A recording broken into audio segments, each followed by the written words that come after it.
75 करोड़ 76 करोड़ रुपया जो गया था वो आपके ही जेब से जाने वाला है। अब 299 का जो रिचार्ज करा रहे थे 349 रुपया भरिए उसके लिए, और जो 719 का करवा रहे थे 3 महीने के लिए अब 859 रुपया उसके लिए आपको भरना पड़ेगा। इसे खर्च किए थे 75 करोड़ की 76 करोड़ रुपया जो है एक डांसर को विदेश से ला करके जो खर्च किए थे वह किसका पैसा था? अब आप लोगों के जेब से वह पैसा उसको जाने वाला है।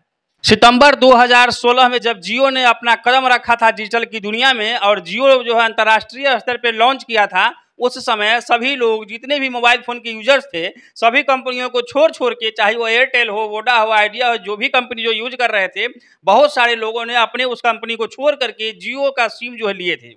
हालांकि उस समय जो है महंगी हुआ करती थी और कंपनियों की सेवाएं, और जियो जब आई लॉन्च किया तो जियो जो है इतनी सस्ती प्लान लेकर के आया कि सभी लोगों का मन अपना लुभा लिया और सभी लोग सारी कंपनियों को छोड़ करके जियो के दीवाने हो गए। और जियो के दीवाने इस कदर हुए कि सबसे ज़्यादा टॉप पे जो है, सबसे पीछे आने वाली कंपनी सबसे ज़्यादा टॉप पे चली गई जियो कंपनी। सबसे सस्ते प्लान, सबसे सस्ते डाटा जियो का ही हुआ करता था और जियो ने खूब नाम कमाया, खूब ग्राहक कमाया और अपनी जो है एक ऐसी मिसाल कायम कर दी कि इतने कम समय में किसी के पास भी इतने यूजर्स नहीं हुए होंगे। वही जियो आज क्या कर रहा है सभी लोगों की आंखों के सामने है कि जो जियो फ्री में सेवाएं देने का सोचता था, बहुत सारी बातें ऐसी हुआ करती थी, और आज जो है लोग कहते हैं कि ये जो बढ़ा है रेट, वह इतना खर्च किए हैं मुकेश अंबानी जी, वह वसूलने के फिराक में पड़े हुए हैं। तो वसूलेंगे किस से? उसी गरीब जनता से जिनको उन्होंने इतने सस्ते प्लान दे करके अपने जाल में फंसाया था। दूसरे उनके पास तो कस्टमर है नहीं, अपने उसी जियो कस्टमर से करोड़ों करोड़ जो है जियो के यूजर्स हैं। तो जितने तो अब अगर बड़े लोग कुछ खर्च करें तो उस समय ताली बजाने से पहले सोचिए, यह जो है आप ही के ऊपर आने वाला है। आज ना कल, कल ना परसों, यह आप ही के ऊपर आने वाला है और यह सारा खर्चा जो है आपके ही जेब से निकाला जाएगा। तो ताली बजाने से पहले अगली बार जरूर सोचिएगा कि ताली नहीं बजाना। बड़े लोगों का जो है सारा खर्च मध्यम वर्गीय, गरीब आदमी, किसान आदमी, मजदूर आदमी के जेब से निकल करके वहां पे पहुंचता है। तो मुकेश अंबानी जी जो करते हैं या बड़े उद्योगपति अगर जो भी करते हैं खर्च, वो सारा का सारा जो है कैसे एक मध्यम वर्गीय, एक गरीब परिवार के ऊपर पड़ता है। आज इस बात से समझने की जरूरत है आप लोगों को। आज सारे टैरिफ जो है महंगे हो चुके हैं। पहले वही चीज 99 रुपये का जो आता था वो 129 का हो गया, 155 का हो गया, फिर 179 का हो गया, फिर जाकर के 239 पे गया, 299 पर गया और अब 349 रुपये का हो गया। अब बताइए इतने कम दिनों में इतनी ज्यादा बढ़ोतरी कितने % हो गए? तो जिन लोगों ने ये कहा था कि देखिए मुकेश अंबानी जी जो है भारत की शान है, अब भारत की शान तो वो है, मैं मानता हूँ उद्योगपति में जो उनका नाम है, लेकिन जो इस वजह से कह रहे थे कि देखिए उस विदेशी को जो है कह रहा था कि जो भारत गरीब है और उसको ला करके जो है नचवा लिए हैं मुकेश अंबानी जी, लेकिन उसको जो नचवाए उसने जो तालियां बजाए, आज भी ताली बजाइए क्योंकि आपके जेब से उसका पैसा जा रहा है। जो 75 करोड़ 76 करोड़ रुपया जो गया था वो आपके ही जेब से जाने वाला है। अब 299 का जो रिचार्ज करा रहे थे 349 रुपया भरिए उसके लिए, और जो 719 का करवा रहे थे 3 महीने के लिए अब 859 रुपया उसके लिए आपको भरना पड़ेगा। इसी तरीके से हर प्लान जो है अब महंगे होते जा रहे हैं और इतना महंगा होते जा रहा है कि आम आदमी के लिए जो है बहुत मुश्किल का ये घड़ी है और मुश्किल से सामना करना पड़ेगा उस चीज़ों को। जो है ऐसा लत लगा दिया है जियो ने आकर के मोबाइल का, इतने डाटा का, हर आदमी जो है आजकल अपने आदमी के बगैर 2 महीना 1 महीना रह लेता है, लेकिन वह मोबाइल के बगैर जो है 1 दिन नहीं रह पाता है। और अगर मोबाइल में रिचार्ज खत्म हो तो हमको लगता है 1 घंटा भी उसको मन नहीं लगता है। ऐसा जाल बिछाया गया मुकेश अंबानी के जियो ने आकर के, ऐसा जाल बिछाया कि इतना प्लान सस्ता कर दिए, इतना ना नेट सस्ता कर दिए उस समय कि हर आदमी को पहले जो है दाना डाल करके फंसा लिए, आदत लगा दिए और अब आदत पर जो है इतनी बुरी तरीके से प्रहार कर रहे हैं कि उनके जेब से कैसे खींचा जाए उनकी गाढ़ी कमाई, मेहनत की कमाई को।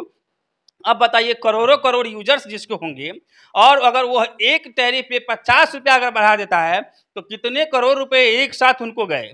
क्या इतना एक साथ इतना बढ़ाया जाना चाहिए? आप लोग कमेंट में अपनी प्रतिक्रिया अवश्य दीजिएगा। मैं मानता हूँ मुकेश अंबानी जी हमारे देश के शान हैं, उद्योगपति में जो है वो अपना स्थान रखते हैं और विश्व में जब नाम होता है मुकेश अंबानी का तो वो कहाँ के हैं, तो लोग कहा जाता है कि वो भारत के हैं। तो एक जगह पे उनका नाम जरूर होता है कि भारत में भी इतने बड़े बड़े उद्योगपति हैं, लेकिन वो भारत के उद्योगपति गरीबों के हित में कितना काम करते हैं वह भी देखना जरूरी होता है। तो मुकेश अंबानी जी आप गरीबों के हक में कितना काम किए हैं? आपके पास इतना संपत्ति है जो आपको यह 49 रुपये बढ़ाने की जरूरत नहीं पड़ती। अगर आप गरीबों का सोचते तो यह जो 49 रुपया बढ़ाए हैं, यह 49 रुपया और 100 रुपया 70 रुपया जो बढ़ाए हैं वह आपको बढ़ाने की जरूरत नहीं पड़ता। तो तमाम लोग जो है जिस समय तालियां बजा रहे थे, आज भी ताली बजाइए सभी लोग। आज नाराज होने की, दुखी होने की, मुकेश अंबानी को कोसने की कोई जरूरत ही नहीं है। खर्च हुआ है, आएगा कहाँ से? ये बिजनेस है आप उसका, तो इसी बिजनेस में नशा ना आएगा जी। हर जगह का यही रूल है, हर जगह का यही असूल है। तो अब अगर बड़े लोग कुछ खर्च करे तो उस समय ताली बजाने से पहले सोचिए, यह जो है आप ही के ऊपर आने वाला है। आज ना कल, कल ना परसों, यह आप ही के ऊपर आने वाला है और यह सारा खर्चा जो है आपके ही जेब से निकाला जाएगा। तो ताली बजाने से पहले अगली बार जरूर सोचिएगा कि ताली नहीं बजाना।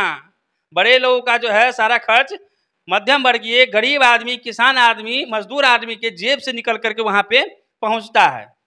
तो इस पे सभी लोगों को ध्यान देने की जरूरत है। खास करके बीएसएनएल को मजबूत बनाने की जरूरत है।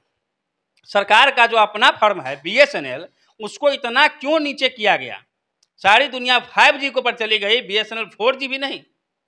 तो ये जो है बीएसएनएल 2G 3G में कब तक लदा रहा, जब तक यहाँ पूरा दुनिया 4G चला गया और बीएसएनएल को नहीं मिला। अब 5G जो है सारी दुनिया लॉन्च कर रही है और बीएसएनएल का 5G कब मिलेगा इसका भी गारंटी नहीं है। तो जब तक सरकार इस पर ध्यान नहीं देगी, अपने बीएसएनएल को आगे नहीं बढ़ाएगी, तब तक जो है इसी तरीके से प्राइवेटीकरण का जो है दुरुपयोग करके और लोगों के गाढ़ी कमाई को इस तरीके से लूटा जाएगा। तो सभी लोग अब क्या करना है, इस बात को आप लोग समझिए कि अपने सरकारी फॉर्म में आप लोग जाना पसंद करेंगे। बीएसएनएल जैसे कंपनी को छोड़ करके जो लोग प्राइवेट में निजी कंपनी जैसे जियो की तरफ गए थे, अब जब जियो का रेट इतना महंगा हो रहा है तो बहुत सारे लोगों का यह कहना है कि अब हम इस सबको छोड़ करके अपने बीएसएनएल की तरफ जाएंगे। अब देखना यह है कि इसके इस प्रभाव से, इस रेट बढ़ने से बीएसएनएल को कितने उपभोक्ताओं का फायदा होता है और जियो को कितने उपभोक्ताओं का नुकसान सहना पड़ता है। हालांकि मुझे लगता है कि अगर 10% अगर जियो का अगर बीएसएनएल में चला जाएगा तो बीएसएनएल को फायदा तो जरूर होगा, लेकिन जियो को उससे नुकसान इसलिए नहीं होगा क्योंकि 90% के बढ़े हुए दाम जो है 10% का कवरेज आसानी से कर देंगे। तो कहीं ना कहीं मुझे लगता है कि यह जो कदम है इससे बीएसएनएल को फायदा निश्चित होने वाली है। तो सरकार को अब बीएसएनएल पर ध्यान देने की जरूरत है, बीएसएनएल के नेटवर्क को मजबूत करने की जरूरत है। एक समय था जब लोग कहते थे बीएसएनएल मतलब भाई साहब नहीं लगेगा। एक ऐसा समय था कि सीधे कहते थे कौन सा सिम है भाई, तो बीएसएनएल, तो भाई साहब नहीं लगेगा। तो अब जो है उस चीज़ में काफ़ी सुधार हुआ है और आगे आने वाले समय में मैं चाहूँगा कि और ज़्यादा सुधार किया जाए और बीएसएनएल को इतना मजबूत किया जाए अगर उपभोक्ता है उनको दिक्कत का सामना नहीं करना पड़े, उन्हें नेटवर्क की प्रॉब्लम से जो है कम से कम उसको पोर्ट नहीं करवाना पड़े। इसके बाद बात रही टैरिफ की, तो टैरिफ अपने अपने हिसाब से लोग जिसको जो पसंद आएगा वो अपना कर लेंगे। तो इसके लिए सरकार को ध्यान देने की जरूरत है और आप जितने उपभोक्ता हैं इस पर अपनी प्रतिक्रिया जरूर दीजिए कि जियो ने जो रेट बढ़ाया है आप लोग उससे कितने संतुष्ट हैं। जियो के साथ जो इतना लंबा सफ़र आप लोगों को रहा है, जो दिन रात जो है जियो के साथ अपना व्यतीत किए हैं, उनका डेटा, उनका नेट, उनका हर चीज़ जो है अपना पैसा दे करके सुविधा लिए हैं, अब वो लोगों का क्या राय है? क्या वो लोग बीएसएनएल में फिर से जाना चाह रहे हैं आप लोग या जियो को अपनाए रहेंगे? अपनी प्रतिक्रिया कमेंट बॉक्स में दीजिएगा कि मुकेश अंबानी जी ने जो किया है वह कितना सही और कितना गलत किया है। फिलहाल यह खबर आप धमाल इंडिया न्यूज़ पर राजीव गौतम के साथ देख रहे हैं। आज के लिए इस खबर के लिए बस इतना ही। मिलते हैं अगले किसी वीडियो के साथ, तब तक नमस्कार, जय हिंद, जय बिहार।